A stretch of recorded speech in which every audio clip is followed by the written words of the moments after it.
Bilangan pasal 1 ayat 1 sampai 54. Laskar Israel dihitung. Tuhan berfirman kepada Musa di padang gurun Sinai dalam kemah pertemuan pada tanggal 1 bulan yang kedua dalam tahun yang kedua sesudah mereka keluar dari tanah Mesir. Hitunglah jumlah segenap umat Israel menurut kaum-kaum yang ada dalam setiap suku mereka. Dan catatlah nama semua laki-laki di Israel yang berumur 20 tahun ke atas dan yang sanggup berperang, orang demi orang. Engkau ini beserta Harun harus mencatat mereka menurut pasukannya masing-masing. Dari tiap-tiap suku harus ada satu orang yang mendampingi kamu, yakni orang yang menjadi kepala dari suku yang diwakilinya itu. Dan inilah nama semua orang yang harus mendampingi kamu. Dari suku Ruben, Elizur bin Shediur. Dari suku Simeon, Selumiel bin Zurishyadai. Dari suku Yehuda, Nahason bin Aminadab. Dari suku Isakar, Netaneel bin Zuar. Dari suku Zebulon, Eliab bin Helon. Dari keturunan Yusuf, Elisama bin Amihud dari suku Efraim, dan Gamaliel bin Pedasur dari suku Manasye. Dari suku Benyamin, Abidan bin Gideoni. Dari suku Dan, Ahiezer bin Amishyadai. Dari suku Asher, Pagiel bin Okran. Dari suku Gad, Eliasaf bin Rehuel. Dari suku Naftali, Ahira bin Enan. Itulah orang-orang yang dipilih dari umat itu, masing-masing sebagai pemimpin dari suku bapa leluhurnya. Mereka inilah kepala-kepala pasukan Israel. Lalu Musa dan Harun memanggil orang-orang yang tertunjuk namanya itu. Dan pada tanggal 1 bulan yang kedua, mereka menyuruh segenap umat berkumpul. Kemudian silsilah orang-orang Israel disusun menurut kaum-kaum yang ada dalam setiap suku mereka. Sedang nama-nama mereka yang berumur 20 tahun ke atas dicatat orang demi orang, seperti yang diperintahkan Tuhan kepada Musa. Demikianlah Musa mencatat mereka di padang gurun Sinai. Ketika silsilah Bani Ruben, yaitu keturunan anak sulung Israel, disusun menurut kaum-kaum yang ada dalam suku mereka, maka dicatatlah nama semua laki-laki yang berumur 20 tahun ke atas, semua orang yang sanggup berperang, orang demi orang. Jumlah yang dicatat dari suku Ruben ada 46.500 orang. Ketika silsilah Bani Simeon disusun menurut kaum-kaum yang ada dalam suku mereka, maka dicatatlah nama semua laki-laki yang berumur 20 tahun ke atas, semua orang yang sanggup berperang, orang demi orang. Jumlah yang dicatat dari suku Simeon ada 59.300 orang. Ketika silsilah Bani Gad disusun menurut kaum-kaum yang ada dalam suku mereka, maka dicatatlah nama orang-orang yang berumur 20 tahun ke atas, semua orang yang sanggup berperang. Jumlah yang dicatat dari suku Gad ada 45.650 orang. Ketika silsilah Bani Yehuda disusun menurut kaum-kaum yang ada dalam suku mereka, maka dicatatlah nama orang-orang yang berumur 20 tahun ke atas, semua orang yang sanggup berperang. Jumlah yang dicatat dari suku Yehuda ada 74.600 orang. Ketika silsilah Bani Isakar disusun menurut kaum-kaum yang ada dalam suku mereka, maka dicatatlah nama orang-orang yang berumur 20 tahun ke atas, semua orang yang sanggup berperang. Jumlah yang dicatat dari suku Isakar ada 54.400 orang. Ketika silsilah Bani Zebulon disusun menurut kaum-kaum yang ada dalam suku mereka, maka dicatatlah nama orang-orang yang berumur 20 tahun ke atas, semua orang yang sanggup berperang. Jumlah yang dicatat dari suku Zebulon ada 57.400 orang. Mengenai keturunan Yusuf, Ketika silsilah Bani Efraim disusun menurut kaum-kaum yang ada dalam suku mereka, maka dicatatlah nama orang-orang yang berumur 20 tahun ke atas, semua orang yang sanggup berperang. Jumlah yang dicatat dari suku Efraim ada 40.500 orang. Dan ketika silsilah Bani Manasye disusun menurut kaum-kaum yang ada dalam suku mereka, maka dicatatlah nama orang-orang yang berumur 20 tahun ke atas, semua orang yang sanggup berperang. Jumlah yang dicatat dari suku Manasye ada 32.200 orang. Ketika silsilah Bani Benyamin disusun menurut kaum-kaum yang ada dalam suku mereka, maka dicatatlah nama orang-orang yang berumur 20 tahun ke atas, semua orang yang sanggup berperang. Jumlah yang dicatat dari suku Benyamin ada 35.400 orang.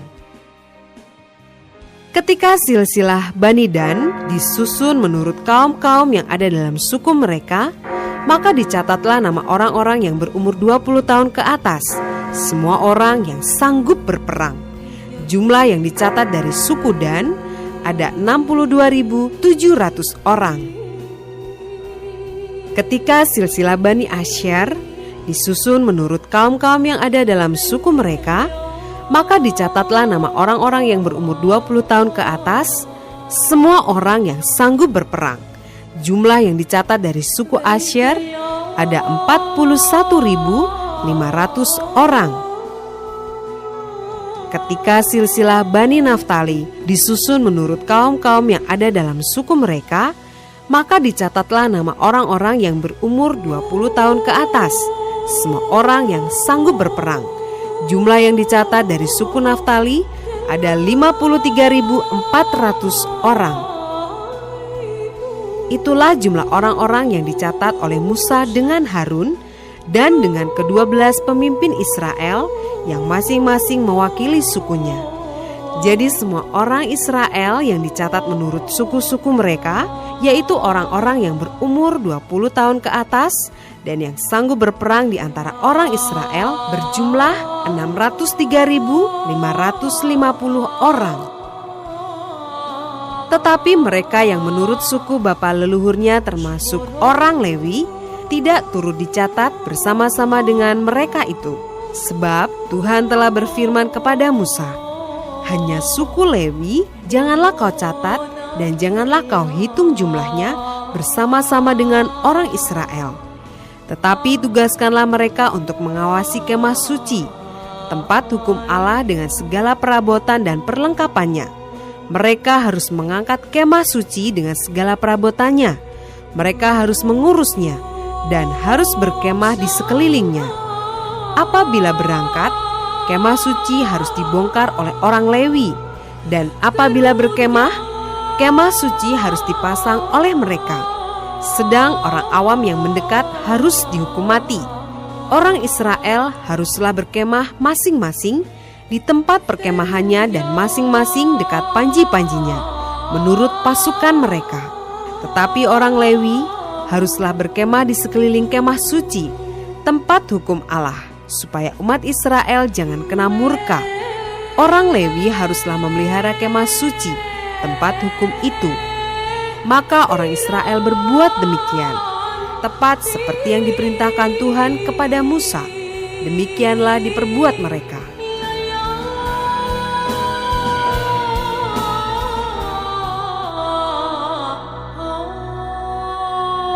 Bilangan pasal 2 ayat 1-34. Suku-suku Israel ditunjuk tempat perkemahannya. Tuhan berfirman kepada Musa dan Harun, orang Israel harus berkemah masing-masing dekat panji-panjinya, menurut lambang suku-sukunya.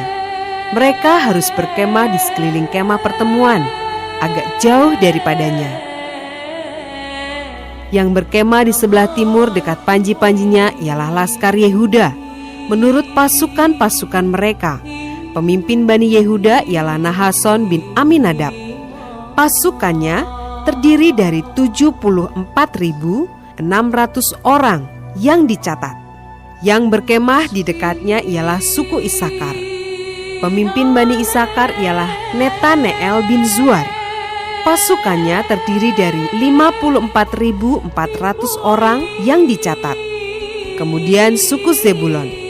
Pemimpin Bani Zebulon ialah Eliab bin Helon. Pasukannya terdiri dari 57.400 orang yang dicatat. Jumlah orang yang dicatat dalam Laskar Yehuda menurut pasukan-pasukan mereka ada 186.400 orang. Merekalah yang terdahulu berangkat. Panji-panji Laskar Ruben adalah di sebelah selatan menurut pasukan-pasukan mereka. Pemimpin Bani Ruben ialah Elizur bin Syedeur. Pasukannya terdiri dari 46.500 orang yang dicatat. Yang berkemah di dekatnya ialah suku Simeon. Pemimpin Bani Simeon ialah Selumiel bin Zurishaddai. Pasukannya terdiri dari 59.300 orang yang dicatat. Kemudian suku Gad. Pemimpin Bani Gad ialah Eliasaf bin Rehuel. Pasukannya terdiri dari 45.650 orang yang dicatat.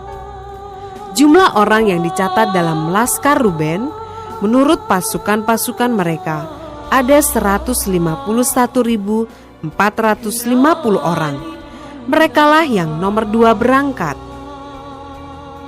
Sesudah itu berangkatlah kemah pertemuan dengan laskar orang Lewi di tengah-tengah laskar yang lain itu. Sama seperti mereka berkemah, demikianlah juga mereka berangkat, masing-masing di tempatnya menurut panji-panji mereka. Panji-panji Laskar Efraim menurut pasukan-pasukan mereka adalah di sebelah barat. Pemimpin Bani Efraim ialah Elisama bin Amihud. Pasukannya terdiri dari 40.500 orang yang dicatat. Di dekatnya ialah suku Manasye. Pemimpin Bani Manasye ialah Gamaliel bin Pedasur. Pasukannya terdiri dari 32.200 orang yang dicatat. Kemudian suku Benyamin. Pemimpin Bani Benyamin ialah Abidan bin Gideoni. Pasukannya terdiri dari 35.400 orang yang dicatat.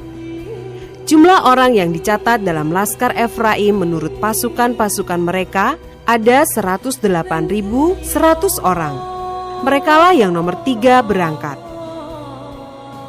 Panji-panji Laskar Dan adalah di sebelah utara menurut pasukan-pasukan mereka. Pemimpin Bani Dan ialah Ahieser bin Amisyaddai.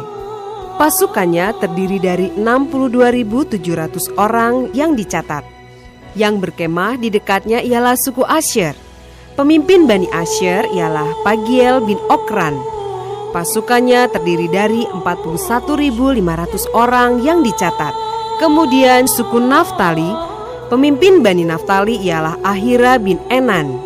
Pasukannya terdiri dari 53.400 orang yang dicatat. Jumlah orang yang dicatat dalam Laskar Dan ada 157.600 orang. Merekalah yang terkemudian berangkat menurut panji-panji mereka. Itulah pencatatan orang Israel menurut suku-suku mereka. Jumlah orang yang dicatat dalam laskar-laskar dengan pasukan-pasukannya ada 603.550 orang. Tetapi orang Lewi tidak turut dicatat bersama-sama dengan orang Israel seperti yang diperintahkan Tuhan kepada Musa. Maka orang Israel berbuat demikian, tepat seperti yang diperintahkan Tuhan kepada Musa. Demikianlah mereka berkemah menurut panji-panji mereka, dan demikianlah mereka berangkat, masing-masing menurut kaumnya dan sukunya.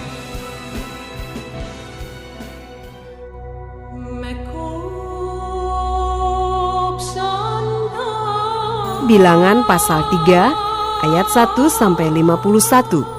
Orang Lewi.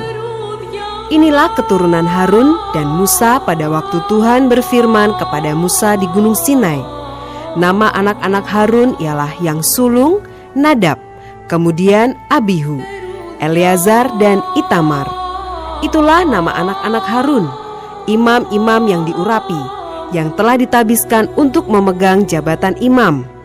Tetapi Nadab dan Abihu sudah mati di hadapan Tuhan di padang gurun Sinai ketika mereka mempersembahkan api yang asing ke hadapan Tuhan. Mereka tidak mempunyai anak. Jadi ketika Harun, ayah mereka, masih hidup, yang memegang jabatan imam ialah Eleazar dan Itamar. Tuhan berfirman kepada Musa, "Suruhlah suku Lewi mendekat dan menghadap Imam Harun, supaya mereka melayani dia.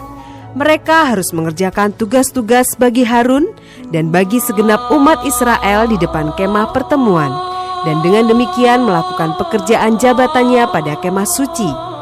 Mereka harus memelihara segala perabotan kemah pertemuan dan mengerjakan tugas-tugas bagi orang Israel, dan dengan demikian melakukan pekerjaan jabatannya pada kemah suci.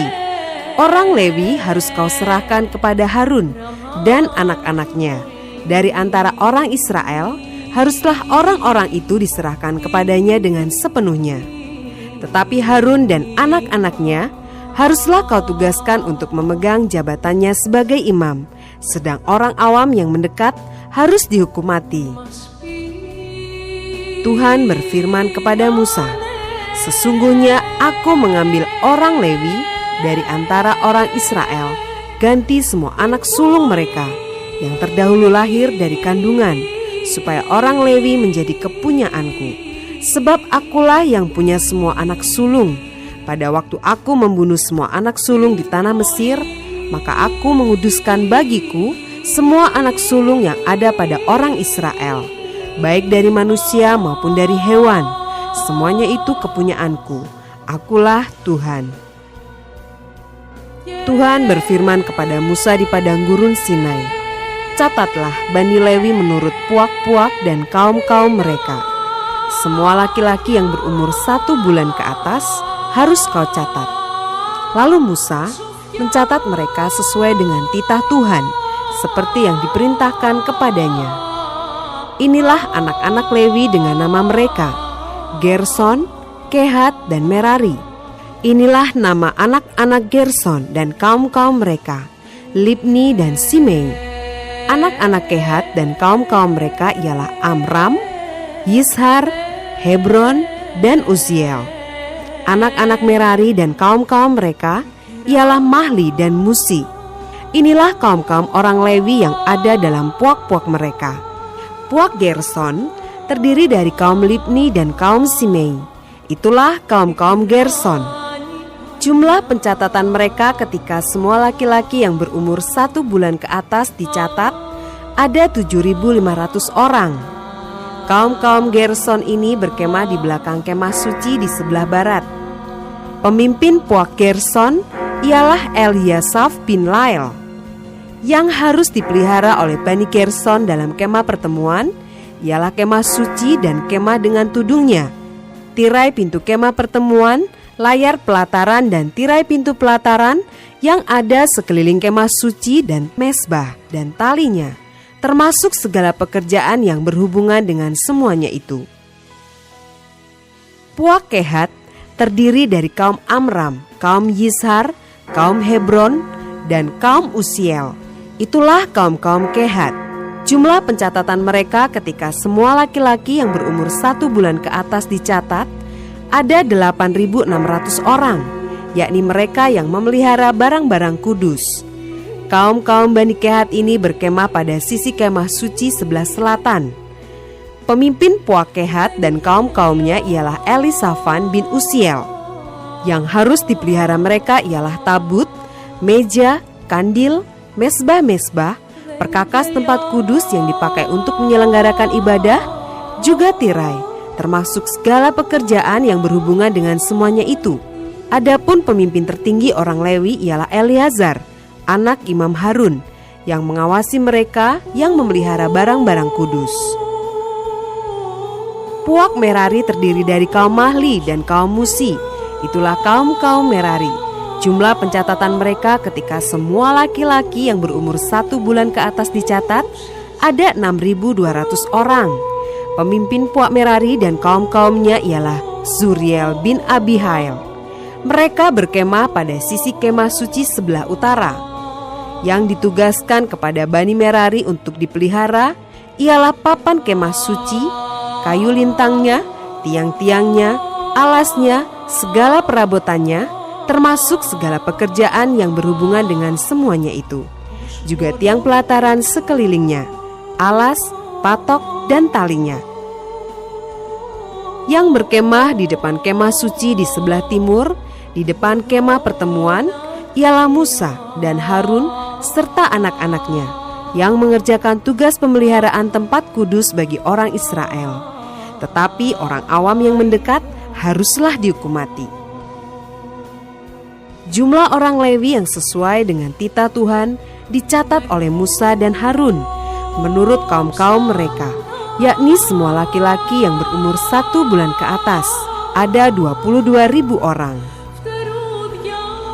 Lalu berfirmanlah Tuhan kepada Musa, catatlah semua anak sulung laki-laki Israel yang berumur 1 bulan ke atas, lalu hitunglah jumlah mereka, dan ambillah orang-orang Lewi bagiku. Akulah Tuhan, sebagai ganti semua anak sulung yang ada pada orang Israel, juga hewan orang Lewi, ganti semua anak sulung di antara hewan orang Israel. Maka Musa mencatat semua anak sulung yang ada pada orang Israel, seperti yang diperintahkan Tuhan kepadanya. Semua anak sulung laki-laki yang dicatat namanya dalam pencatatan itu, yakni yang berumur 1 bulan ke atas, ada 22.273 orang. Lalu berfirmanlah Tuhan kepada Musa, ambillah orang Lewi ganti semua anak sulung yang ada pada orang Israel, juga hewan orang Lewi ganti hewan mereka, supaya orang Lewi itu menjadi kepunyaanku. Akulah Tuhan. Sebagai uang tebusan untuk ke-273 anak sulung Israel yang melebihi jumlah orang Lewi itu, haruslah engkau mengambil 5 shikal seorang. Engkau harus mengambilnya menurut shikal kudus. Shikal ini 20 gera beratnya. Berikanlah perak itu kepada Harun dan anak-anaknya sebagai uang tebusan untuk orang-orang yang kelebihan itu. Lalu Musa mengambil uang tebusan untuk orang-orang yang melebihi jumlah mereka yang telah ditebus oleh orang Lewi itu. Daripada anak-anak sulung Israel diambilnya perak itu 1.365 shikal, ditimbang menurut shikal kudus.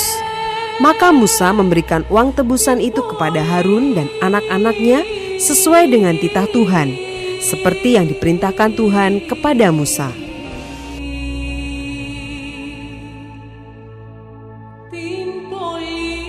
Bilangan pasal 4 ayat 1-49.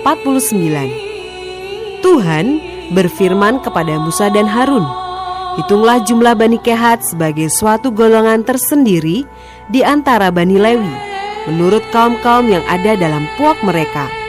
Hitunglah yang berumur 30 tahun ke atas sampai yang berumur 50 tahun, semua orang yang kena wajib tugas, supaya mereka melakukan pekerjaan di kemah pertemuan. Pekerjaan jabatan orang Kehat di kemah pertemuan ialah mengurus barang-barang yang maha kudus. Kalau perkemahan akan berangkat, haruslah Harun dan anak-anaknya masuk ke dalam untuk menurunkan tabir penudung dan menudungkannya kepada tabut hukum. Di atasnya mereka harus meletakkan tutup dari kulit lumba-lumba, dan di atasnya lagi mereka harus membentangkan selai kain yang seluruhnya ungu tua. Kemudian mereka harus memasang kayu-kayu pengusung tabut itu. Lagi pula di atas meja roti sajian, mereka harus membentangkan selai kain ungu tua, dan di atasnya mereka harus meletakkan pinggan, cawan, piala, dan kendi korban curahan. Juga roti sajian harus tetap ada di atasnya. Di atas semuanya itu mereka harus membentangkan selai kain kirmizi, lalu menudungnya dengan tudung dari kulit lumba-lumba. Kemudian mereka harus memasang kayu-kayu pengusung meja itu. Lalu mereka harus mengambil sehelai kain ungu tua dan menudungkannya kepada kandil untuk penerangan dengan lampu-lampunya, sepit-sepit dan penadah-penadahnya, dan segala perkakas minyaknya yang dipakai untuk mengurus kandil itu. Dan mereka harus meletakkannya dengan segala perkakasnya ke atas tudung dari kulit lumba-lumba dan meletakkannya di atas usungan. Di atas mezbah dari emas itu mereka harus membentangkan sehelai kain ungu tua dan menudunginya dengan tudung dari kulit lumba-lumba. Kemudian mereka harus memasang kayu-kayu pengusung mezbah itu. Lalu mereka harus mengambil segala perkakas yang dipakai untuk menyelenggarakan kebaktian di tempat kudus, meletakkannya di atas sehelai kain ungu tua dan menudunginya dengan tudung dari kulit lumba-lumba. Kemudian meletakkannya di atas usungan. Dan mereka harus membersihkan mezbah itu dari abu, lalu membentangkan sehelai kain ungu muda di atasnya. Sesudah itu meletakkan di atasnya segala perkakasnya yang dipakai untuk mengurusnya, yakni perbaraan, garpu, penyodok, bokor penyiraman, segala perkakas mezbah itu. Dan di atasnya mereka harus membentangkan tutup dari kulit lumba-lumba. Kemudian mereka harus memasang kayu-kayu pengusung mezbah itu. Setelah Harun dan anak-anaknya selesai menudungi barang-barang kudus dan segala perkakas tempat kudus, pada waktu perkemahan akan berangkat, barulah orang Kehat boleh masuk ke dalam untuk mengangkat barang-barang itu. Tetapi janganlah mereka kena kepada barang-barang kudus itu, nanti mereka mati. Jadi itulah barang-barang di kemah pertemuan yang harus diangkat Bani Kehat. Tetapi Eleazar, anak Imam Harun, bertanggung jawab atas minyak untuk penerangan, ukupan dari wangi-wangian, korban sajian yang tetap, dan minyak urapan. Ia bertanggung jawab atas segenap kemah suci dan segala isinya, yakni barang-barang kudus dan perabotannya. Tuhan berfirman kepada Musa dan Harun, "Perhatikanlah, supaya puak Kehat dan kaum-kaumnya jangan musnah binasa dari tengah-tengah orang Lewi. Inilah yang harus kamu lakukan bagi mereka, supaya mereka tinggal hidup dan jangan mati apabila mereka mendekat ke barang-barang maha kudus. Harun dan anak-anaknya haruslah masuk ke dalam dan menempatkan mereka masing-masing di tempat tugasnya dekat barang yang harus diangkat. Tetapi janganlah orang Kehat masuk ke dalam untuk melihat barang-barang kudus itu, walau sesaat pun, nanti mereka mati." Tuhan berfirman kepada Musa, "Hitunglah juga jumlah Bani Gerson menurut puak dan kaum-kaum mereka. Catatlah mereka yang berumur 30 tahun ke atas sampai yang berumur 50 tahun, yakni setiap orang yang wajib tugas, supaya mereka melakukan pekerjaan jabatan di kemah pertemuan. Inilah tugas kaum-kaum Gerson dalam hal pekerjaan jabatan dan pengangkatan barang itu. Mereka harus mengangkat tenda-tenda kemah suci dan kemah pertemuan tudungnya dan tudung dari kulit lumba-lumba yang ada di atasnya, tirai pintu kemah pertemuan, layar-layar pelataran dan tirai pintu gerbang pelataran yang ada sekeliling kemah suci dan mezbah, dengan talinya dan segala perkakas untuk pekerjaan jabatan mereka. Dan mereka harus melakukan segala tugas yang perlu berkenaan dengan semuanya itu. Seluruh pekerjaan jabatan Bani Gerson harus dilakukan sesuai dengan perintah Harun dan anak-anaknya, yakni segala tugas pengangkatan barang dan pekerjaan jabatan itu. Kamu harus membuat mereka penanggung jawab atas segala yang harus diangkat mereka. Itulah tugas kaum-kaum Bani Gerson di kemah pertemuan. Mereka harus mengerjakan di bawah pimpinan Itamar anak Imam Harun itu. Orang Merari haruslah kau catat menurut kaum-kaum yang ada dalam puak mereka. Catatlah mereka yang berumur 30 tahun ke atas sampai yang berumur 50 tahun, yakni setiap orang yang kena wajib tugas, supaya mereka melakukan pekerjaan jabatan pada kemah pertemuan. Inilah yang wajib diangkat mereka berhubung dengan seluruh pekerjaan jabatan mereka di kemah pertemuan: papan-papan kemah suci, kayu-kayu lintangnya, tiang-tiangnya, alas-alasnya, tiang-tiang pelataran sekelilingnya, alas-alasnya, patok-patok dan tali-talinya, serta segala perkakasnya. Semuanya termasuk tugas mereka. Dengan terperinci haruslah kamu tunjuk perkakas yang wajib diangkat mereka itu. Itulah tugas kaum-kaum Bani Merari, yakni seluruh pekerjaan jabatan mereka di kemah pertemuan, yang harus dilakukan di bawah pimpinan Itamar, anak Imam Harun. Demikianlah Musa dan Harun dengan para pemimpin umat Israel mencatat Bani Kehat menurut kaum-kaum yang ada dalam puak mereka, yakni orang-orang yang berumur 30 tahun ke atas sampai yang berumur 50 tahun. Setiap orang yang kena wajib tugas berhubung dengan pekerjaan jabatan di kemah pertemuan. Maka jumlah pencatatan mereka menurut kaum-kaum mereka ada 2.750 orang. Itulah orang-orang yang dicatat dari kaum-kaum Kehat, semua orang yang melakukan pekerjaan jabatan di kemah pertemuan, yakni mereka yang dicatat oleh Musa dan Harun, sesuai dengan titah Tuhan dengan perantaraan Musa. Bani Gerson yang dicatat menurut kaum-kaum yang ada dalam puak mereka, yaitu orang-orang yang berumur 30 tahun ke atas sampai yang berumur 50 tahun, setiap orang yang kena wajib tugas berhubung dengan pekerjaan jabatan di kemah pertemuan. Jadi mereka yang dicatat menurut kaum-kaum yang ada dalam puak mereka berjumlah 2.630 orang. Itulah jumlah pencatatan kaum-kaum Bani Gerson, semua orang yang melakukan pekerjaan jabatan di kemah pertemuan, yakni mereka yang dicatat oleh Musa dan Harun sesuai dengan titah Tuhan. Bani Merari yang dicatat menurut kaum-kaum yang ada dalam puak mereka, yaitu orang-orang yang berumur 30 tahun ke atas sampai yang berumur 50 tahun, setiap orang yang kena wajib tugas berhubung dengan pekerjaan jabatan di kemah pertemuan. Jadi mereka yang dicatat menurut kaum-kaum mereka berjumlah 3.200 orang. Itulah jumlah pencatatan kaum-kaum Bani Merari, yakni mereka yang dicatat oleh Musa dan Harun, sesuai dengan titah Tuhan dengan perantaraan Musa. Semua orang Lewi yang dicatat oleh Musa dan Harun dengan para pemimpin Israel menurut kaum-kaum yang ada dalam puak-puak mereka, yakni orang-orang yang berumur 30 tahun ke atas sampai yang berumur 50 tahun, setiap orang yang wajib melakukan pekerjaan jabatan di kemah pertemuan dan pekerjaan pengangkatan barang. Jadi mereka yang dicatat berjumlah 8.580 orang. Sesuai dengan titah Tuhan dengan perantaraan Musa, maka mereka masing-masing dibuat penanggung jawab atas apa yang harus dikerjakan dan diangkatnya. Demikianlah mereka dicatat seperti yang diperintahkan Tuhan kepada Musa.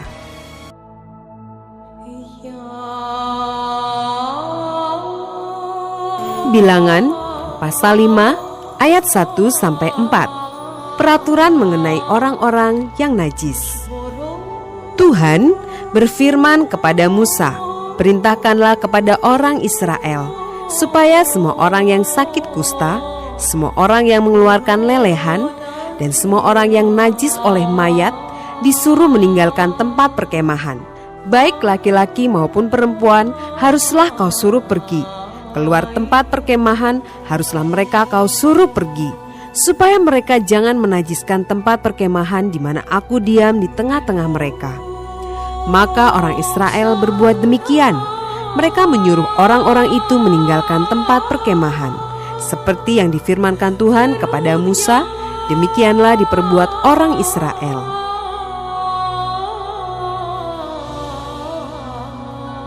Ayat 5-10. Peraturan mengenai penebusan salah. Tuhan berfirman kepada Musa, "Berbicaralah kepada orang Israel. Apabila seseorang, laki-laki atau perempuan, melakukan sesuatu dosa terhadap sesamanya manusia, dan oleh karena itu berubah setia terhadap Tuhan, sehingga orang itu menjadi bersalah, maka haruslah ia mengakui dosa yang telah dilakukannya itu, kemudian membayar tebusan sepenuhnya dengan menambah 1/5, lalu menyerahkannya kepada orang terhadap siapa ia bersalah. Tetapi apabila orang itu tidak ada kaumnya, kepada siapa dapat dibayar tebusan salah itu, maka tebusan salah yang harus dibayar itu menjadi kepunyaan Tuhan dan adalah bagian imam. Belum terhitung domba jantan pendamaian yang dipakai untuk mengadakan pendamaian bagi orang itu. Dari persembahan-persembahan kudus yang disampaikan orang Israel kepada imam, persembahan khususnya adalah bagian imam. Sedang persembahan-persembahan kudus yang dibawa oleh seseorang adalah bagian orang itu sendiri.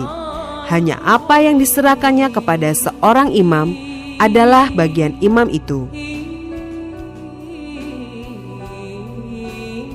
Ayat 11-31, hukum mengenai perkara cemburuan. Tuhan berfirman kepada Musa, "Berbicaralah kepada orang Israel dan katakanlah kepada mereka, apabila istri seseorang berbuat serong dan tidak setia terhadap suaminya, dan laki-laki lain tidur dan bersetubuh dengan perempuan itu dengan tidak diketahui suaminya, karena tinggal rahasia bahwa perempuan itu mencemarkan dirinya, tidak ada saksi terhadap dia tidak kedapatan. Dan apabila kemudian roh cemburu menguasai suami itu, sehingga ia menjadi cemburu terhadap istrinya, dan perempuan itu memang telah mencemarkan dirinya, atau apabila roh cemburu menguasai suami itu, sehingga ia menjadi cemburu terhadap istrinya, walaupun perempuan itu tidak mencemarkan dirinya, maka haruslah orang itu membawa istrinya kepada imam, dan orang itu harus membawa persembahan karena perempuan itu sebanyak 1/10 eva tepung jelai, yang ke atasnya tidak dituangkannya minyak, dan yang tidak dibubuhinya kemenyan, karena korban itu ialah korban sajian cemburuan, suatu korban peringatan yang mengingatkan kepada kedurjanaan. Maka haruslah imam menyuruh perempuan itu mendekat dan menghadapkannya kepada Tuhan. Lalu imam harus membawa air kudus dalam suatu tempayan tanah. Kemudian harus memungut debu yang ada di lantai kemah suci dan membubuhnya ke dalam air itu. Apabila imam sudah menghadapkan perempuan itu kepada Tuhan, haruslah ia menguraikan rambut perempuan itu, lalu meletakkan korban peringatan, yakni korban sajian cemburuan, ke atas telapak tangan perempuan itu. Sedang di tangan imam haruslah ada air pahit yang mendatangkan kutuk. Maka haruslah imam menyumpah perempuan itu dengan berkata kepadanya, "Jika tidak benar ada laki-laki yang tidur dengan engkau, dan jika tidak engkau berbuat serong kepada kecemaran, padahal engkau di bawah kuasa suamimu, maka luputlah engkau dari air pahit yang mendatangkan kutuk ini. Tetapi jika engkau, padahal engkau di bawah kuasa suamimu, berbuat serong dan mencemarkan dirimu, oleh karena orang lain dari suamimu sendiri bersetubuh dengan engkau, dalam hal ini haruslah imam menyumpah perempuan itu dengan sumpah kutuk, dan haruslah imam berkata kepada perempuan itu, maka Tuhan kiranya membuat engkau menjadi sumpah kutuk di tengah-tengah bangsamu, dengan mengempiskan pahamu dan mengembungkan perutmu, sebab air yang mendatangkan kutuk ini akan masuk ke dalam tubuhmu untuk mengembungkan perutmu dan mengempiskan pahamu. Dan haruslah perempuan itu berkata, amin, amin. Lalu imam harus menulis kutuk itu pada sehelai kertas dan menghapusnya dengan air pahit itu. Dan ia harus memberi perempuan itu minum air pahit yang mendatangkan kutuk itu, dan air itu akan masuk ke dalam badannya dan menyebabkan sakit yang pedih. Maka haruslah imam mengambil korban sajian cemburuan dari tangan perempuan itu, lalu mengunjukkannya ke hadapan Tuhan dan membawanya ke mezbah. Sesudah itu haruslah imam mengambil segenggam dari korban sajian itu sebagai bagian ingat-ingatannya dan membakarnya di atas mezbah, kemudian memberi perempuan itu minum air itu.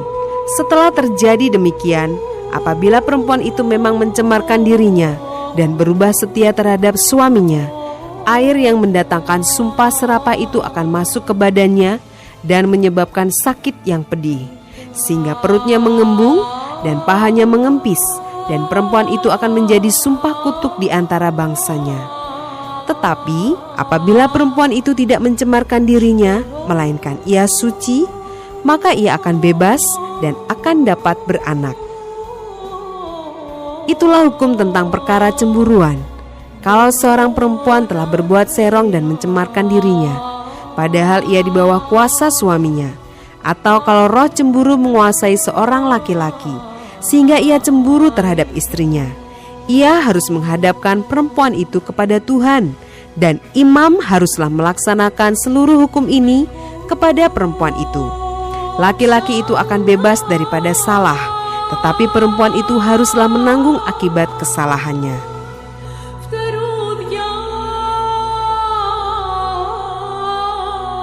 Bilangan pasal 6 ayat 1 sampai 21.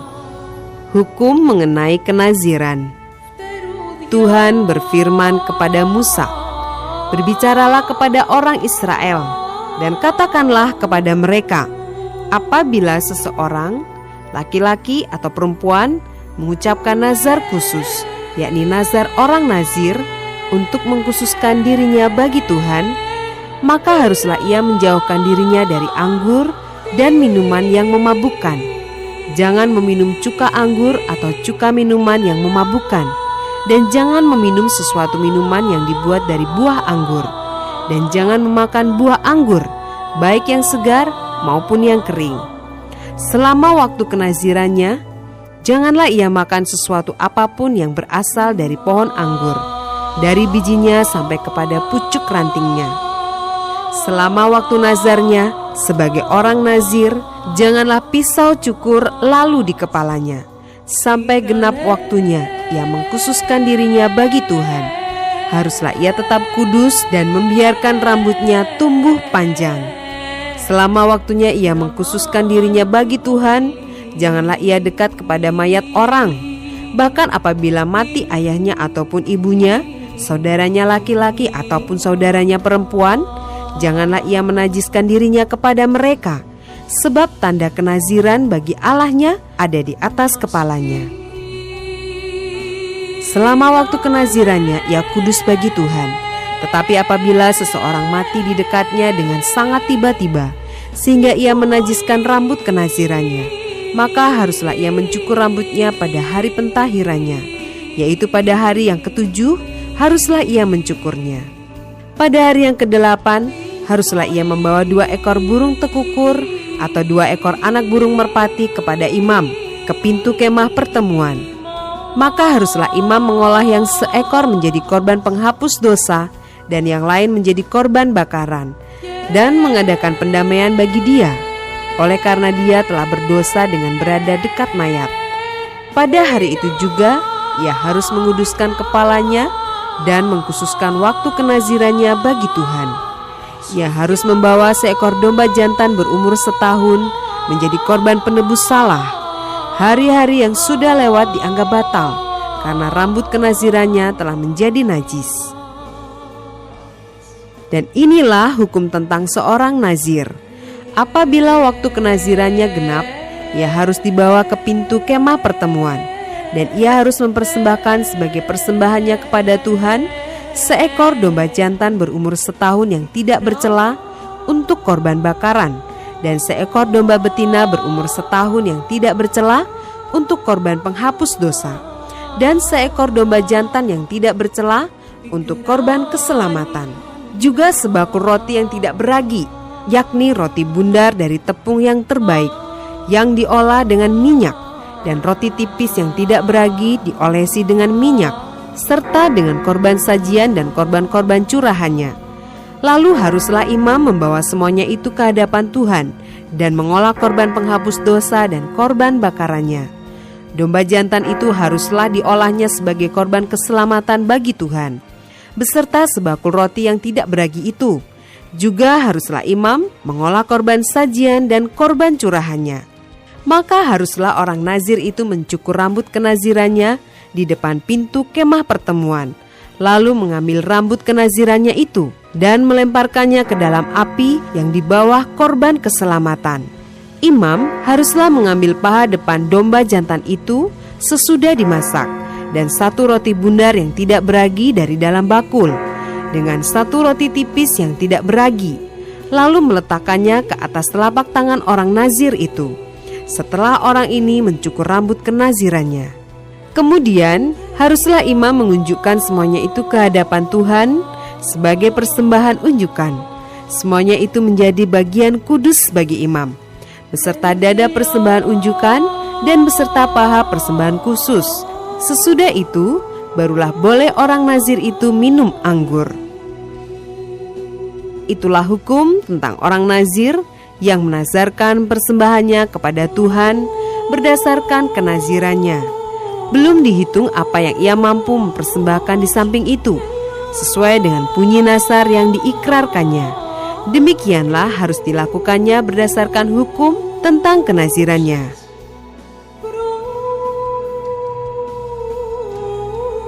Ayat 22-27, ucapan berkat imam. Tuhan berfirman kepada Musa, "Berbicaralah kepada Harun dan anak-anaknya. Beginilah harus kamu memberkati orang Israel. Katakanlah kepada mereka, Tuhan memberkati engkau dan melindungi engkau. Tuhan menyinari engkau dengan wajahnya dan memberi engkau kasih karunia. Tuhan menghadapkan wajahnya kepadamu dan memberi engkau damai sejahtera." Demikianlah harus mereka meletakkan namaku atas orang Israel, maka aku akan memberkati mereka. Bilangan pasal 7 ayat 1-89. Persembahan pada waktu pentahbisan kemah suci. Pada waktu Musa selesai mendirikan kemah suci, diurapinya dan dikuduskannya itu dengan segala perabotannya, juga mezbah dengan segala perkakasnya. Dan setelah diurapi dan dikuduskannya semuanya itu, maka para pemimpin Israel, para kepala suku mereka, mempersembahkan persembahan. Mereka itu ialah para pemimpin suku yang bertanggung jawab atas pencatatan itu. Sebagai persembahan, dibawa mereka ke hadapan Tuhan 6 kereta beratap dengan 12 ekor lembu, 1 kereta untuk 2 orang pemimpin, dan 1 ekor lembu untuk 1 orang pemimpin. Lalu mereka membawa semuanya itu ke depan kemah suci. Kemudian Tuhan berfirman kepada Musa, "Terimalah semuanya itu dari mereka, supaya dipergunakan untuk pekerjaan pada kemah pertemuan. Berikanlah semuanya itu kepada orang Lewi, sesuai dengan keperluan pekerjaan masing-masing." Lalu Musa menerima kereta-kereta dan lembu-lembu itu dan memberikannya kepada orang Lewi. 2 kereta dengan 4 ekor lembu diberikannya kepada Bani Gerson, sesuai dengan keperluan pekerjaan mereka. Dan 4 kereta dengan 8 ekor lembu diberikannya kepada Bani Merari, sesuai dengan keperluan pekerjaan mereka di bawah pimpinan Itamar, anak Imam Harun itu. Tetapi kepada Bani Kehat tidak diberikannya apa-apa, karena pekerjaan mereka ialah mengurus barang-barang kudus yang harus diangkat di atas bahunya. Lagi para pemimpin mempersembahkan persembahan pentahbisan mezbah. Pada hari mezbah itu diurapi, para pemimpin membawa persembahan mereka ke depan mezbah itu.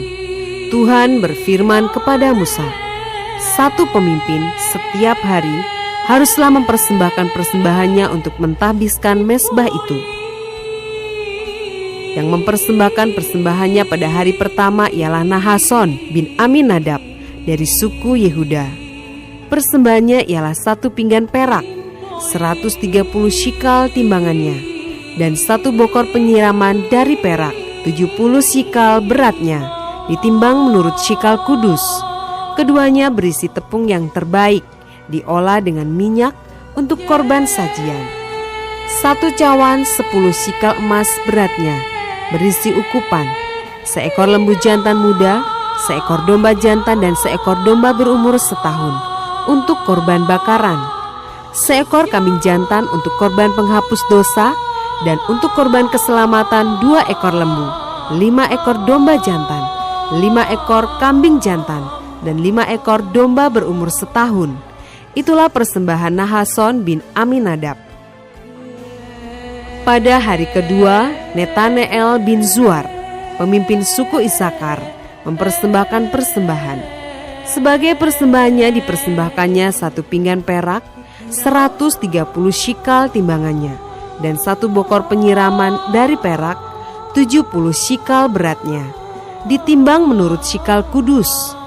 Keduanya berisi tepung yang terbaik, diolah dengan minyak untuk korban sajian. 1 cawan 10 shikal emas beratnya berisi ukupan, 1 ekor lembu jantan muda, 1 ekor domba jantan, 1 ekor domba berumur setahun untuk korban bakaran, 1 ekor kambing jantan untuk korban penghapus dosa, dan untuk korban keselamatan 2 ekor lembu, 5 ekor domba jantan, 5 ekor kambing jantan, dan 5 ekor domba berumur setahun. Itulah persembahan Netaneel bin Zuar. Pada hari ketiga, pemimpin Bani Zebulon, Eliab bin Helon.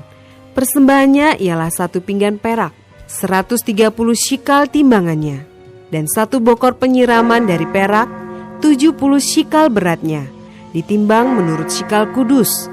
Keduanya berisi tepung yang terbaik, diolah dengan minyak untuk korban sajian. 1 cawan 10 shikal emas beratnya berisi ukupan. Seekor lembu jantan muda, seekor domba jantan dan seekor domba berumur setahun untuk korban bakaran, seekor kambing jantan untuk korban penghapus dosa, dan untuk korban keselamatan 2 ekor lembu, 5 ekor domba jantan, 5 ekor kambing jantan, dan 5 ekor domba berumur setahun.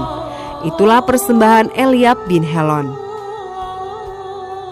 Pada hari keempat, pemimpin Bani Ruben, Elizur bin Shedeur. Persembahannya ialah 1 pinggan perak, 130 shikal timbangannya, dan 1 bokor penyiraman dari perak, 70 shikal beratnya, ditimbang menurut shikal kudus. Keduanya berisi tepung yang terbaik, diolah dengan minyak untuk korban sajian. 1 cawan 10 shikal emas beratnya berisi ukupan.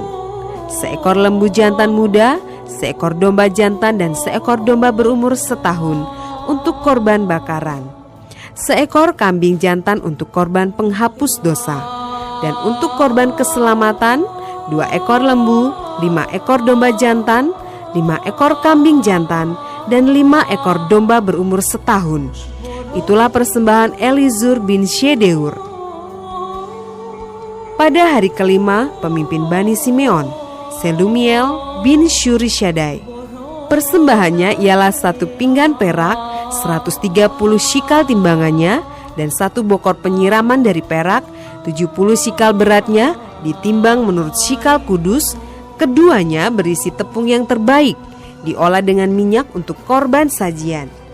1 cawan 10 shikal emas beratnya berisi ukupan. Seekor lembu jantan muda, seekor domba jantan dan seekor domba berumur setahun untuk korban bakaran, seekor kambing jantan untuk korban penghapus dosa, dan untuk korban keselamatan 2 ekor lembu, 5 ekor domba jantan, 5 ekor kambing jantan, dan 5 ekor domba berumur setahun. Itulah persembahan Selumiel bin Syurishadai. Pada hari keenam, pemimpin Bani Gad, Eliasaf bin Rehuel. Persembahannya ialah 1 pinggan perak, 130 shikal timbangannya, dan 1 bokor penyiraman dari perak, 70 shikal beratnya, ditimbang menurut shikal kudus. Keduanya berisi tepung yang terbaik, diolah dengan minyak untuk korban sajian. 1 cawan 10 shikal emas peraknya berisi ukupan.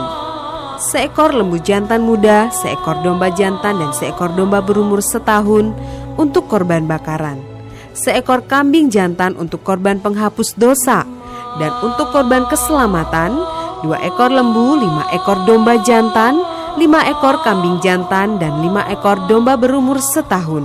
Itulah persembahan Eliasaf bin Rehuel. Pada hari ketujuh, pemimpin Bani Efraim, Elisama bin Amihud. Persembahannya ialah 1 pinggan perak, 130 shikal timbangannya, dan 1 bokor penyiraman dari perak, 70 shikal beratnya, ditimbang menurut shikal kudus. Keduanya berisi tepung yang terbaik, diolah dengan minyak untuk korban sajian. 1 cawan 10 shikal emas peraknya berisi ukupan. Seekor lembu jantan muda, seekor domba jantan dan seekor domba berumur setahun untuk korban bakaran, seekor kambing jantan untuk korban penghapus dosa, dan untuk korban keselamatan 2 ekor lembu, 5 ekor domba jantan, 5 ekor kambing jantan, dan 5 ekor domba berumur setahun. Itulah persembahan Elisama bin Amihud. Pada hari ke-8, pemimpin Bani Manasye, Gamaliel bin Pedasur. Persembahannya ialah 1 pinggan perak, 130 shikal timbangannya, dan 1 bokor penyiraman dari perak, 70 shikal beratnya, ditimbang menurut shikal kudus. Keduanya berisi tepung yang terbaik, diolah dengan minyak untuk korban sajian. 1 cawan 10 sikal emas beratnya berisi ukupan, seekor lembu jantan muda, seekor domba jantan, dan seekor domba berumur setahun untuk korban bakaran, seekor kambing jantan untuk korban penghapus dosa, dan untuk korban keselamatan 2 ekor lembu, 5 ekor domba jantan, 5 ekor kambing jantan, dan 5 ekor domba berumur setahun. Itulah persembahan Gamaliel bin Pedasur. Pada hari ke-9, pemimpin Bani Benyamin, Abidan bin Gideoni. Persembahannya ialah 1 pinggan perak, 130 shikal timbangannya, dan 1 bokor penyiraman dari perak, 70 shikal beratnya, ditimbang menurut shikal kudus. Keduanya berisi tepung yang terbaik, diolah dengan minyak untuk korban sajian. 1 cawan 10 shikal emas beratnya berisi ukupan, seekor lembu jantan muda, seekor domba jantan, dan seekor domba berumur setahun untuk korban bakaran, seekor kambing jantan untuk korban penghapus dosa, dan untuk korban keselamatan 2 ekor lembu, 5 ekor domba jantan, 5 ekor kambing jantan, dan 5 ekor domba berumur setahun.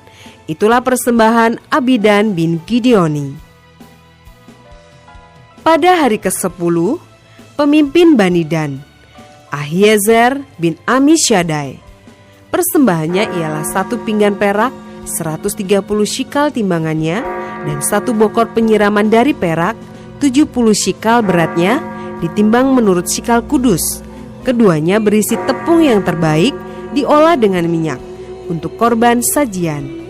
1 cawan 10 shikal emas beratnya berisi ukupan, seekor lembu jantan muda, seekor domba jantan, dan seekor domba berumur setahun untuk korban bakaran, seekor kambing jantan untuk korban penghapus dosa, dan untuk korban keselamatan 2 ekor lembu, 5 ekor domba jantan, 5 ekor kambing jantan, dan 5 ekor domba berumur setahun. Itulah persembahan Ahiezer bin Amisyaddai. Pada hari ke-11, pemimpin Bani Asher, Pagiel bin Okran.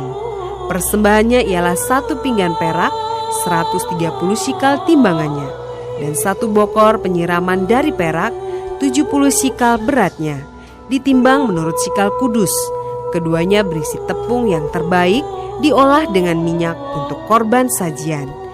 1 cawan 10 shikal emas beratnya berisi ukupan, seekor lembu jantan muda, seekor domba jantan, dan seekor domba berumur setahun untuk korban bakaran, seekor kambing jantan untuk korban penghapus dosa, dan untuk korban keselamatan 2 ekor lembu, 5 ekor domba jantan, 5 ekor kambing jantan, dan 5 ekor domba berumur setahun.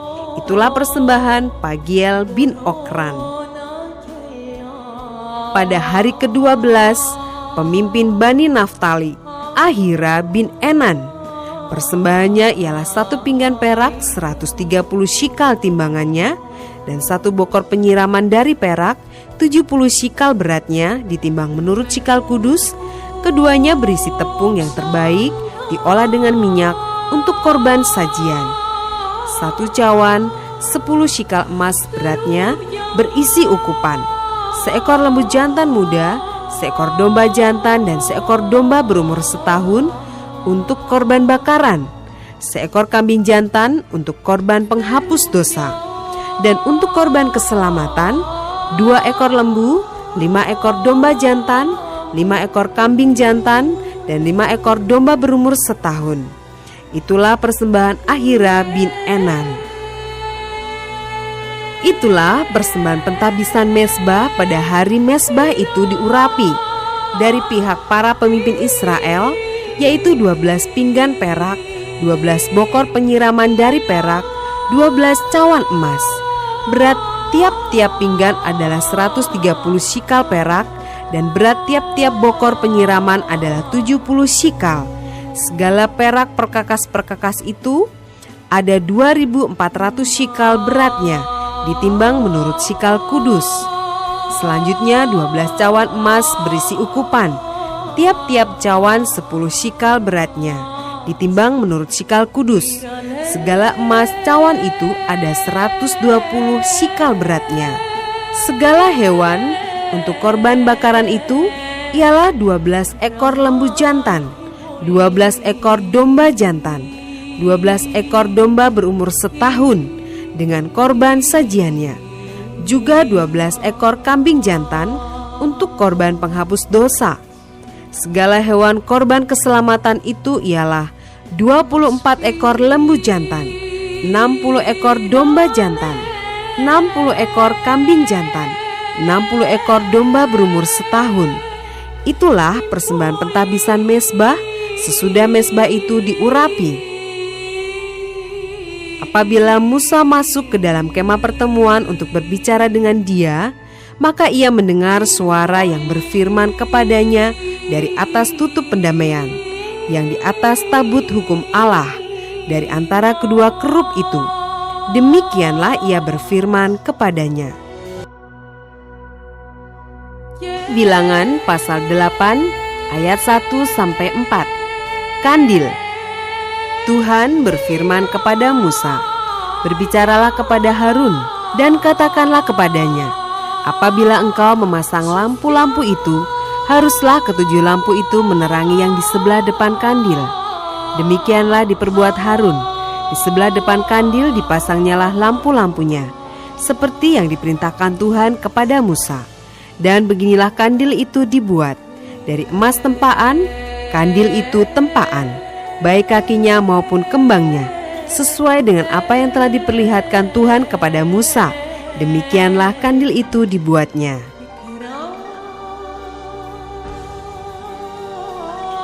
Ayat 5-22. Pentabisan orang Lewi. Tuhan berfirman kepada Musa, "Ambillah orang Lewi dari tengah-tengah orang Israel dan tahirkanlah mereka. Beginilah harus kau lakukan kepada mereka untuk mentahirkan mereka. Percikanlah kepada mereka air penghapus dosa. Kemudian haruslah mereka mencukur seluruh tubuhnya dan mencuci pakaiannya, dan dengan demikian mentahirkan dirinya. Sesudah itu haruslah mereka mengambil seekor lembu jantan muda dengan korban sajiannya dari tepung yang terbaik diolah dengan minyak. Juga seekor lembu jantan muda yang lain haruslah kau ambil untuk korban penghapus dosa. Selanjutnya haruslah kau suruh orang Lewi mendekat ke depan kemah pertemuan, dan kau panggil berkumpul segenap umat Israel.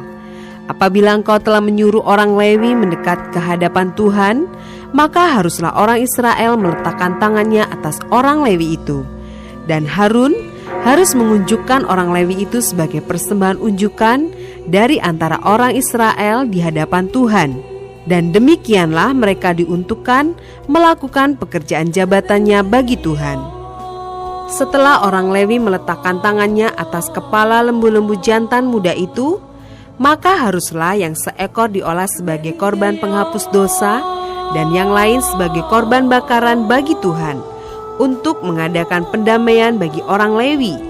Maka haruslah engkau menghadapkan orang Lewi kepada Harun dengan anak-anaknya dan mengunjukkan mereka sebagai persembahan unjukan bagi Tuhan. Demikianlah harus engkau mentahirkan mereka dari tengah-tengah orang Israel, supaya orang Lewi itu menjadi kepunyaanku. Barulah sesudah itu orang Lewi boleh masuk untuk melakukan pekerjaan jabatannya pada kemah pertemuan, sesudah engkau mentahirkan mereka dan mengunjukkan mereka sebagai persembahan unjukan. Sebab mereka harus diserahkan dengan sepenuhnya kepadaku dari tengah-tengah orang Israel, ganti semua yang terdahulu lahir dari kandungan, yakni semua anak sulung yang ada pada orang Israel, telah kuambil mereka bagiku. Sebab semua anak sulung yang ada pada orang Israel, baik dari manusia maupun dari hewan, adalah kepunyaanku. Pada waktu aku membunuh semua anak sulung di tanah Mesir, aku telah menguduskan semuanya bagiku. Maka aku mengambil orang Lewi, ganti semua anak sulung yang ada pada orang Israel. Dan aku menyerahkan orang Lewi dari tengah-tengah orang Israel sebagai pemberian kepada Harun dan anak-anaknya untuk melakukan segala pekerjaan jabatan bagi orang Israel di kemah pertemuan, dan untuk mengadakan pendamaian bagi orang Israel, supaya orang Israel jangan kena tulah apabila mereka mendekat ke tempat kudus. Lalu Musa, Harun, dan segenap umat Israel melakukan yang demikian kepada orang Lewi, tepat seperti yang diperintahkan Tuhan kepada Musa mengenai orang Lewi. Demikianlah dilakukan orang Israel kepada mereka. Orang Lewi itu menghapus dosa dari dirinya dan mencuci pakaian mereka. Kemudian Harun mengunjukkan mereka sebagai persembahan unjukan di hadapan Tuhan dan mengadakan pendamaian bagi mereka sambil mentahirkan mereka. Sesudah itu masuklah orang Lewi untuk melakukan pekerjaan jabatan mereka di kemah pertemuan di bawah pengawasan Harun dan anak-anaknya. Seperti yang diperintahkan Tuhan kepada Musa mengenai orang Lewi, demikianlah dilakukan kepada mereka.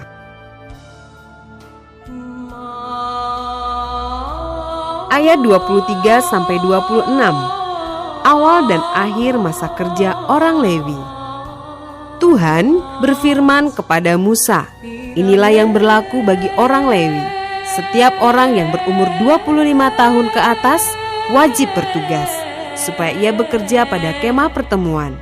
Tetapi jika ia berumur 50 tahun, haruslah ia dibebaskan dari pekerjaan itu, sehingga tak usah ia bekerja lebih lama lagi.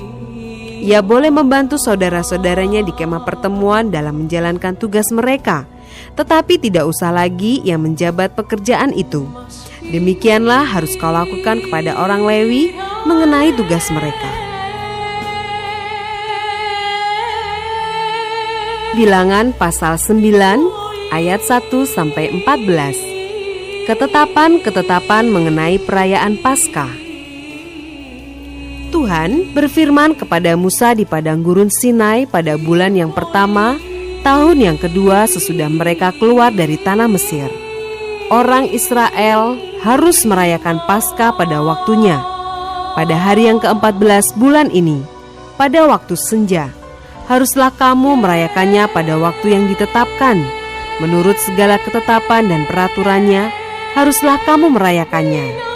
Lalu Musa menyuruh orang Israel merayakan Paskah.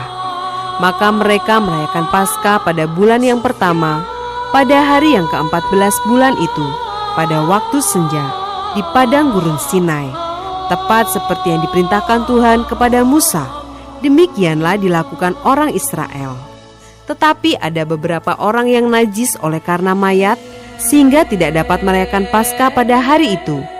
Mereka datang menghadap Musa dan Harun pada hari itu juga, lalu berkata kepadanya, "Sungguh pun kami najis oleh karena mayat.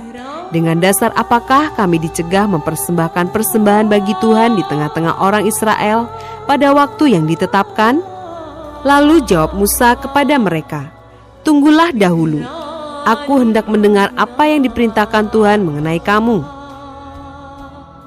Lalu berfirmanlah Tuhan kepada Musa, "Katakanlah kepada orang Israel, apabila salah seorang di antara kamu atau keturunanmu najis oleh karena mayat, atau berada dalam perjalanan jauh, maka ia harus juga merayakan Paskah bagi Tuhan. Pada bulan yang kedua, pada hari yang ke-14 pada waktu senja, haruslah orang-orang itu merayakannya, beserta roti yang tidak beragi dan sayur pahit, haruslah mereka memakannya. Janganlah mereka meninggalkan sebagian daripadanya sampai pagi, dan satu tulang pun tidak boleh dipatahkan mereka. Menurut segala ketetapan Paskah, haruslah mereka merayakannya. Sebaliknya orang yang tidak najis dan tidak dalam perjalanan tetapi lalai merayakan Paskah, orang itu harus dilenyapkan dari antara orang-orang sebangsanya, sebab ia tidak mempersembahkan persembahan yang kepada Tuhan pada waktunya. Orang itu akan menanggung akibat dosanya. Apabila seorang asing yang telah menetap padamu hendak merayakan Paskah bagi Tuhan, maka haruslah ia merayakannya menurut segala ketetapan dan peraturan Paskah. Satu ketetapan harus berlaku bagi kamu, baik bagi orang asing maupun bagi orang Israel asli.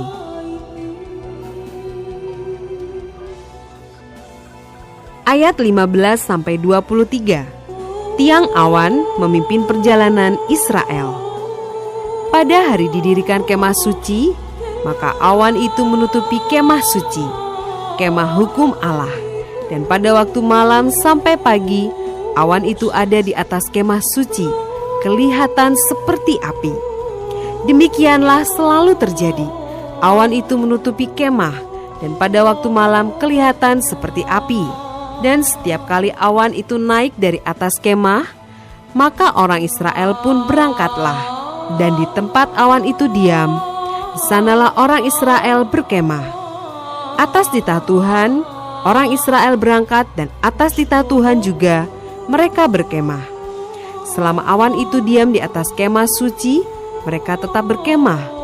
Apabila awan itu lama tinggal di atas kemah suci, maka orang Israel memelihara kewajibannya kepada Tuhan, dan tidaklah mereka berangkat.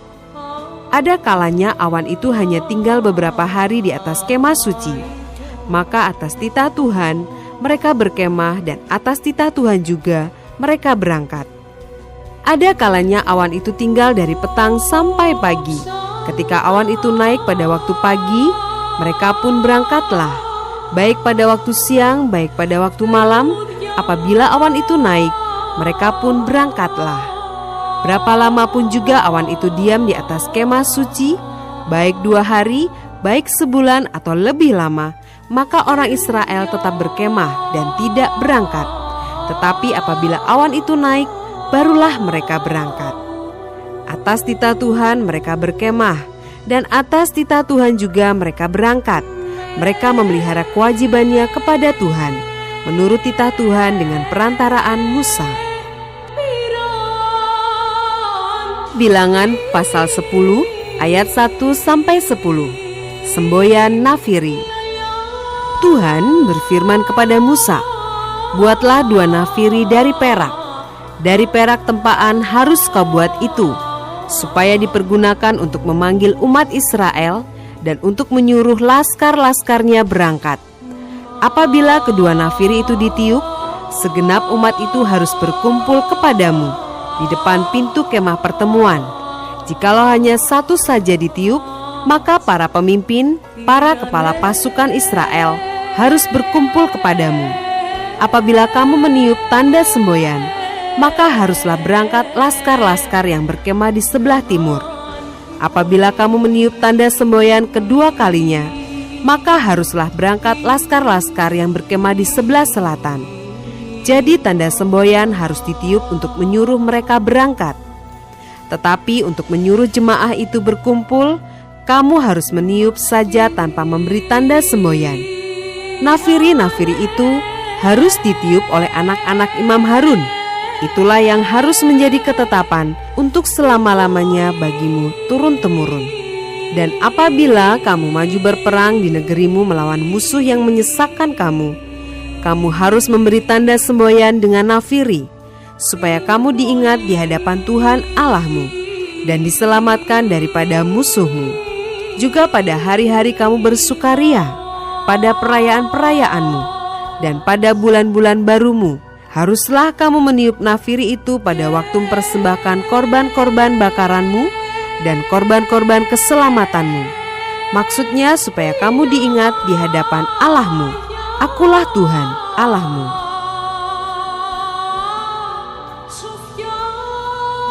Ayat 11-36. Berangkat dari Gunung Sinai. Pada tahun yang kedua, pada bulan yang kedua, pada tanggal 20 bulan itu, naiklah awan itu dari atas kemah suci tempat hukum Allah. Lalu berangkatlah orang Israel dari padang gurun Sinai menurut aturan keberangkatan mereka. Kemudian diamlah awan itu di padang gurun Paran. Itulah pertama kali mereka berangkat menurut titah Tuhan dengan perantaraan Musa. Terdahulu berangkatlah laskar yang di bawah panji-panji Bani Yehuda menurut pasukan mereka. Yang mengepalai laskar itu ialah Nahason bin Aminadab. Yang mengepalai laskar suku Bani Isakar ialah Netaneel bin Zuar. Yang mengepalai laskar suku Bani Zebulon ialah Eliab bin Helon. Sesudah itu kemah suci dibongkar. Dan berangkatlah Bani Gerson dan Bani Merari yang mengangkat kemah suci itu. Kemudian berangkatlah laskar yang di bawah panji-panji Ruben menurut pasukan mereka. Yang mengepalai laskar itu ialah Elizur bin Syedeur. Yang mengepalai laskar suku Bani Simeon ialah Selumiel bin Zurishaddai. Yang mengepalai laskar suku Bani Gad ialah Eliasaf bin Rehuel.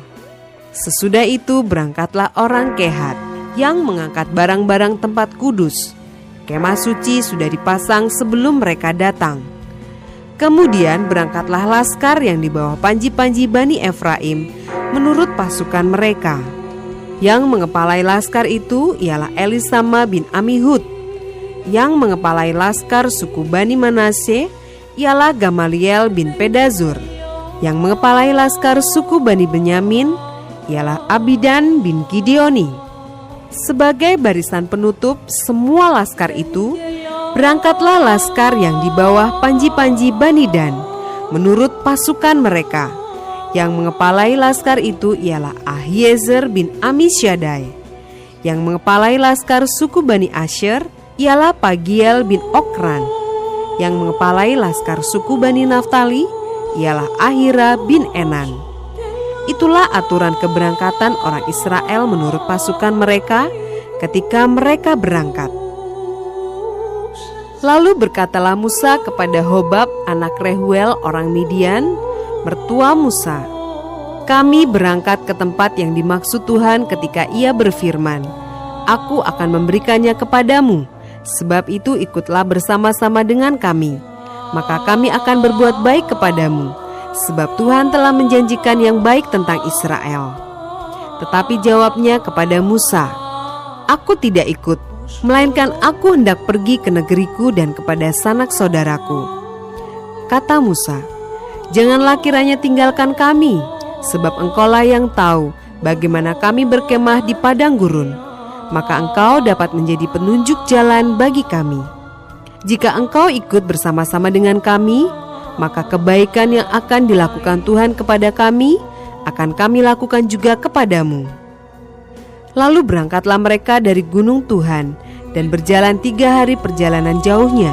Sedang tabut perjanjian Tuhan berangkat di depan mereka dan berjalan 3 hari perjalanan jauhnya untuk mencari tempat perhentian bagi mereka. Dan awan Tuhan ada di atas mereka pada siang hari apabila mereka berangkat dari tempat perkemahan. Apabila tabut itu berangkat, berkatalah Musa, "Bangkitlah Tuhan, supaya musuhmu berserak dan orang-orang yang membenci engkau melarikan diri dari hadapanmu." Dan apabila tabut itu berhenti, berkatalah ia, "Kembalilah Tuhan kepada umat Israel yang beribu-ribu laksa ini."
Must be